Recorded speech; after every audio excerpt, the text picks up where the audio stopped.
গেল রে, গেল গেল গেল গেল, আমার পুটিং ভেঙে গেল, দিল আমার পুটিংটা নষ্ট করে। হায় আল্লাহ, আগুন লেগে গেছে আমাদের বাড়ির পাশের বাড়িতে, কি একটা অবস্থা। আসসালামু আলাইকুম, সবাই কেমন আছো? আলহামদুলিল্লাহ আমি ভালো আছি, আশা করছি তোমরা সবাই ভালো আছো, সুস্থ আছো। চলে আসলাম নতুন একটা ব্লগ ভিডিও নিয়ে। তো আজকে সকাল থেকে আমাদের বাসায় কারেন্ট নেই। আমাদের বাসায় না, প্রত্যেকটা বাড়িতেই কারেন্ট নেই, কারণ আমাদের এই এলাকাতে হচ্ছে গিয়ে কারেন্টের কাজ করতেছে, যার কারণে আমাদের এখানে কারেন্ট নেই। তো আমি এখানে পুডিংটা বের করেছিলাম। তো পুডিংটা তো তোমাদেরকে গতকালকে দেখিয়েছি কিভাবে বানিয়েছিলাম। তো পুডিংটা এখন বের করেছি, কাটাকাটি করব। তো আমি একটু সামান্য কেটে তোমাদেরকে দেখাতে নিয়েছিলাম। তো আমি আসতেছি বাটিটা নিয়ে, আমি বলছি যে আমি তুমি ধরো না, কিন্তু না, সে এমন যাতা দিছে যে পুডিংটা নষ্টই হয়ে গেছে, মানে ভেঙে চুরে একবারে চুরমার হয়ে গেছে। তো কারেন্ট নেই, পানি নেই, একটা অবস্থা খারাপ। যাই হোক, রান্না তো করতেই হবে। তো বিকেল দিকেই রান্নাটা বসালাম। তবে আজকে ব্লগটা বিকেল থেকেই শুরু করেছি। আমি যখন পুডিং কাটছিলাম, আমার যতটুকু মনে আছে, তখন প্রায় 4টা বাজে। তো আমি ওই সময় ব্লগটা আজকে শুরু করেছি, কারণ যেহেতু কারেন্ট ছিল না, কিছু দেখানোর মতো ছিল না, আবার আজকে স্কুলেও যাইনি, শনিবার ছিল। তো সব কিছু মিলিয়ে যেমন, আর যেহেতু আমি গতকালকে পুডিংয়ের ভিডিওটা দিয়েছিলাম, তো রেসিপি ভিডিও দেওয়ার কারণে আমার একদিন একটু লেট হয়ে গেছে। তো আজকে রান্না করব হচ্ছে গিয়ে চিকেন রান্না করে, ছেলে বলছিল আম্মু চিকেন খাবো, তো ওর জন্য চিকেন রান্না করলাম। অল্প পরিমাণে করেছি, বেশি করিনি, যাতে আজকের রাতটা হয়ে যায়, আর যদি থাকে তাহলে কালকে সকালে রুটি দিয়ে যাতে খাওয়া যায়, এরকমভাবেই রান্না করেছি। আর বাচ্চাদের ঘর তো, ওরা চিকেনটা খুব বেশি পছন্দ করে, যার কারণে চিকেনই বেশি রান্না করতে হয়। তো আমার চিকেনে কিন্তু ঝোল উঠে গেছে, দেখতে পাচ্ছ ঝোল উঠে গেছে, কি আমি পানি দিয়েছি বলেই তো ঝোল উঠেছে। তো আরএফকে নিয়ে আসলাম, নিয়ে এসেছি।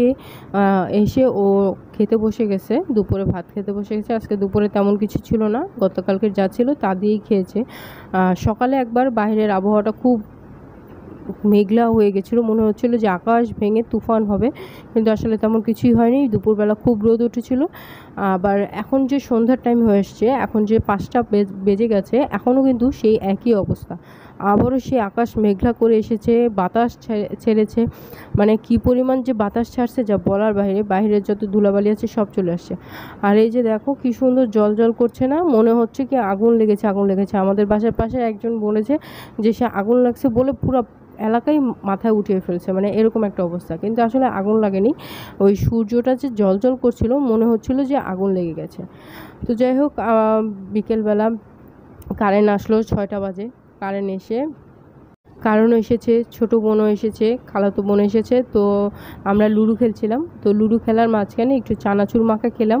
লুডো খেলার মাঝখানে একটু চানাচুর মাখা বা মুড়ি মাখা, এসব খেতে কিন্তু খুব ভালো লাগে, ঠিক না? খেতে খেতে খেলতেও, খেলারও একটা এনার্জি খুব ভালো আসে। তো ফ্যামিলির সবাই যখন একসাথে থাকি, তখন আমরা একটু এইভাবেই সময়টা পার করি। তো লুডোও খেলছিলাম, আমরা চানাচুরও খাচ্ছিলাম। আর সারাদিন যে কী একটা কষ্ট গেছে যা বলার বাইরে। একে তো এত প্রচণ্ড গরম, তার উপর আবার কারেন্ট ছিল না, তার উপর পানিও ছিল না, কারণ কারেন্ট না থাকলে মোটর ছাড়া যায় না। তো পানিও ছিল না, মানে খুব পেরেশানিতে আজকে দিনটা পার করেছি। কী যে অবস্থা ছিল আজকে যা বলার বাইরে। তো আব্বু এসেছে। তো আব্বু আসার পর এখন আর ইয়ামিন বাসায় থাকবে না, সে রাস্তায় যাবে, সে বাইরে যাবে, যার কারণে এখন ওকে রেডি করে দিচ্ছে নেহা বাইরে নিয়ে যাওয়ার জন্য। আব্বু বাইরে নিয়ে যাবে। আর এখানে আলিফকে আমি ভাত দিয়ে দিয়েছি, কারণ রাত হয়ে গেছে অনেক, ও খেয়ে পড়বে। আবার কালকে আর রবিবারে তোর ক্লাস আছে, তো স্কুলে যেতে হবে। তো চলো, আপাতত আমার সব কাজ শেষ হয়ে গেছে, এখন আর দেখানোর মতো কোনো কাজ নেই। তো আজকের ভিডিও থেকে বিদায় নিচ্ছি। সবাই ভালো থেকো, সুস্থ থেকো। আগামী দিনে একটা ভিডিও দেখার স্বাগত জানিয়ে আজকের ভিডিও থেকে বিদায় নিচ্ছি। আল্লাহ হাফেজ।